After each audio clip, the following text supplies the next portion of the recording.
So the first of these 7 things is ubiquitous learning. And by ubiquitous, we mean anywhere, anytime. And what I want to do is I want to start off by contrasting that with traditional classroom setups or what I would call didactic pedagogy. Okay, so the first thing about a traditional classroom is it has 2 forms of confinement going on, 2 forms of boundedness. Boundedness in space and boundedness in time. And the space is simply this. When the classroom was invented in the 19th century, and the classroom as an artefact is really only about 150 years old in its current form, it becomes something which is universal by some point in the 20th century with mass compulsory education where nearly all the world's population goes to school. So this is a big shift in terms of human social practices. So when the classroom's invented, it's typically a space where everybody can hear the teacher speaking at one time. So it's actually a space where you've got 20 or 30 learners, or if you've got a lecture theatre, the audio is such that you can hear the speaker speaking in the era before microphones, without a microphone. And it's so if you like, that space is created as a kind of a communication space, a communications architecture. Now, one of the peculiar things about that space and that confinement is practically only one person can speak at a time if everybody's to hear that. So there's something about that. So the first thing is the space. It's called the classroom. It's got 4 walls. But the second thing with time is called the timetable, where your lesson that you're having, so let's say it's a geography lesson, starts at 10 o'clock and finishes at 10:40. So we all have to be in the same space at the same time, to hear the teacher at the same time, to have classroom discussions at the same time. There's a necessary simultaneity in that communications architecture. Now, of course, even with traditional pedagogy, we tried to blur those boundaries a bit. It was called take home the textbook and do some homework. It was called distance education. So it's not as if the classroom completely confined us, but it was a kind of focal point. Now, the interesting thing about these new technologies is a phenomenon that we call ubiquitous learning. And where that idea comes from is it actually is a kind of a riff on the idea of ubiquitous computing. So some years ago, the idea of ubiquitous computing was created, which is we have these devices with us everywhere and all around us, which are computing devices. So today we have phones, we have laptops, but we have also a whole lot of intelligent household devices like televisions or fridges that ring bells or whatever.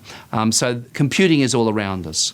So the ubiquitous learning idea means that learning can be all around us, and we can have these profound learning relationships which once really could only happen in a classroom or could only be centred around the classroom. Those same learning relationships can happen with the same intensity without the confinements of time and space that are in the traditional classroom. Ubiquitous learning is certainly an idea that is now becoming itself ubiquitous, the idea that learning can happen anywhere at any time. And the reason why it's become, of course, learning happens anywhere at any time, always. That's humans are learning creatures. But when we use the word ubiquitous learning, we're really referring to what the new technology has made possible for us and the degree to which it might be able to contribute continuously to the sorts of goals we've always had in education, which is the habits of mind of a learner.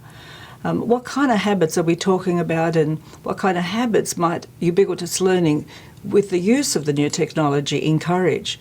Well, first of all, it's persistence, discerning what matters as you trawl through what is available on the internet, to be inquisitive, to keep searching. I mean, the search function of the internet is really indicative a kind of habit of mind that is required when you go into it, because you need to be continuously asking questions, searching for information, being flexible about how you move around in that space, open to the many things that are available and the many actors and who are contributing to the space that we call the internet.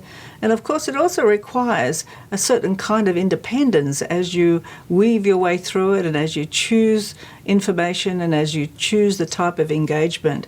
But certainly, it has made possible access to many more people, many more experts, many more data points that will enable information about something that you need to know about, or learning, whether it's formal learning, informal learning, or just out of interest. So certainly something very different is happening that we as educators need to figure out how we harness for the spaces that we work in and for the goals that we have. One of the other features of this type of ubiquitous learning through the internet and the digital spaces that are now available is the collapsing, of course, of time and space. So that makes a huge, huge difference for what we think about and how we plan learning and teaching. It also provides what we call lifelong and life-wide learning in structured as well as non-structured encounters. It's constant and explicit learning, and more interestingly and important for us as educators is whatever you do in that space is discoverable. You know, every search engine you look at, every information you look up, every artifact that you create in this space can be tagged, can be searched, and can be used for multiple purposes.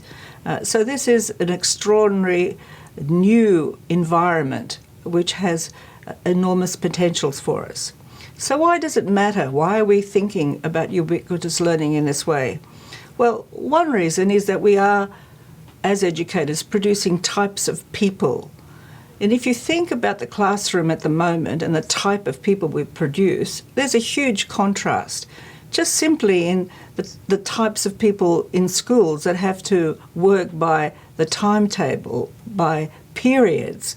You know, you're doing a history lesson and searching some information about any particular topic, and then the bell rings and it's over. I mean, what do? Do you wait till the next period? Do you follow up on your own? Of course, in the ubiquitous space of the digital environment, there are no bells other than the ones that you choose for yourself. Waiting to take your turn in a traditional classroom, the rigours of a textbook that guide you, the separation between schoolwork and homework, and of course the controlled ways in which assignments are set and managed in the traditional classroom. There's a huge, huge difference in the affordances of the traditional classroom and the affordances of the ubiquitous learning spaces that are produced by the new digital technologies.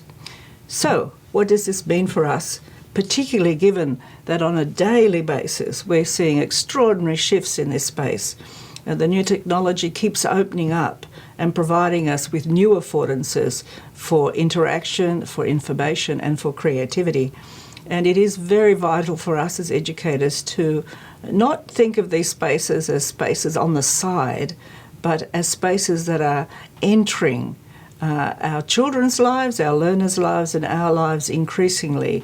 And we need to harness them for teaching and learning, and to see them as tools that might open up new partners and new experts who could help us in the goal of enhancing performance for all learners.